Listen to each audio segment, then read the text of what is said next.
On this week's show, we put the new BMW X3 and all-new X1 head-to-head. Before the break, we looked at size, exterior, and interior features. Now we head out on the road. And here we are back in the new X3, and as we mentioned before the break, this new model is larger. But not only larger, they set the wheels wider apart. A wider track gives this vehicle more stability and improved handling. It is a real performer. But if you're somebody that's looking for a pure, smooth, luxury ride, maybe a different SUV or crossover is in your future. This smaller X1 has a nice balance between comfort and handling, and it soaks up bumps with ease, and it still feels really connected with the driver. Now, I should point out that this X1 does not have the sport package with bigger wheels and a stiffer suspension. The X3 does. Now, one of the biggest changes with the X3 is the inclusion of an all-new 8-speed, that's right, 8-speed automatic, and it's matched to either the base 3-liter inline 6-cylinder engine or the 3-liter turbocharged engine that we have here in the 3.5i. Now, this not only gives greatly improved fuel efficiency, but makes the vehicle more dynamic to drive. The X1 also has the 8-speed automatic, but the biggest difference between the X1 and the X3 is the engine. There's no inline 6-cylinder available in the X1. What this vehicle does have is the all-new 2-liter direct-injection turbocharged 4-cylinder that will be implemented in many new BMWs in the years to come. The X3 base model is also called a 28i, but it uses a different motor, the tried-and-true 3-liter inline 6-cylinder with 240 horsepower. That's less power, by the way, than the new X1.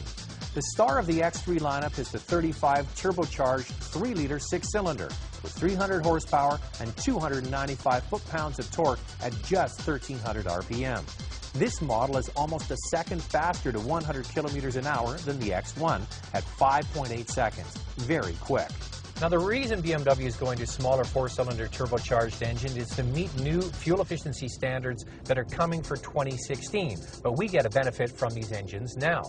The X1 with the new 4-cylinder gets a combined city and highway fuel rating of 8.5 liters per 100K, which is a liter better than the X3, which is rated at 9.6 liters in combined city and highway driving. Both the X1 and X3 come standard with BMW's xDrive all-wheel drive system. The beauty of this system is it sends most of the power to the rear wheels for better driving characteristics, but it can shift torque to any wheel depending on slip and handling requirements. This is a very nice system to have running under both of these crossovers. What I really like about the X1 is that it's got very smooth shifts on it, but I was really surprised that it has a heavier steering feel than the X3. Okay, if you're in the market for an X3, do yourself a favor, spend the extra money, get the turbo inline 6-cylinder. The base model, as we refer to, it doesn't have the same power as even the X1. Now, one thing about this vehicle, they've added in all of these gears, 8-speed automatic. This is an aggressive vehicle. When you put the transmission in sport mode and you're cruising along maybe in 4th or 5th gear, and then you put your foot on the brakes, it gears down, it gears down, it gears down. It's got so many gears to go through, and it can be a little bit jerky, and then the brakes are a bit grabby as well. This is a performance-oriented crossover. If you're looking for smooth and luxurious, as I mentioned earlier, maybe another vehicle like the Mercedes GLK would give you that refined ride. This is all about sport. Well, Zach, the X1 was a pleasant surprise, especially with that fuel-efficient 4-cylinder. What do you think about the X3? Okay, a couple of points on the X3. First of all, if you can make the stretch financially to get the turbocharged engine, get it. It will not disappoint. It is quite a monster, actually. The bigger size makes the back seat and the whole vehicle feel much more roomy. And handling, if you're a performance-oriented driver, you are going to be thrilled with the performance this vehicle gives you. Now, back to that point, the only downside for me, and this is something that relates to both the X1 and the X3, if you're going to the dealership to test drive these vehicles, make sure you drive one with the sport package and one without. My sort of history with BMW crossovers is that sport package can make a big difference, so please check that out. Now, what about the X1?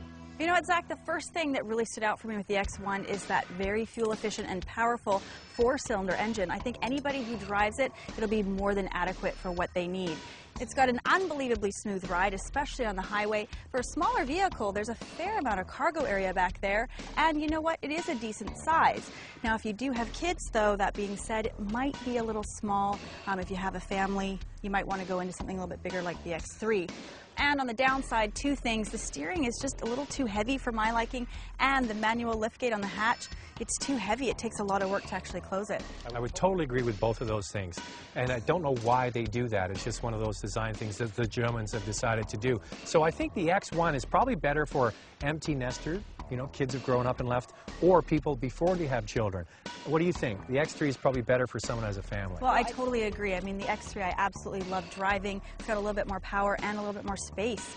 Cargo room for the kids in the back. That'd be my choice if you had a family. But you know what? If you can only afford the X1, you won't be disappointed. It was great. Are you a big BMW fan? See all the latest models on our website at drivingtelevision.com.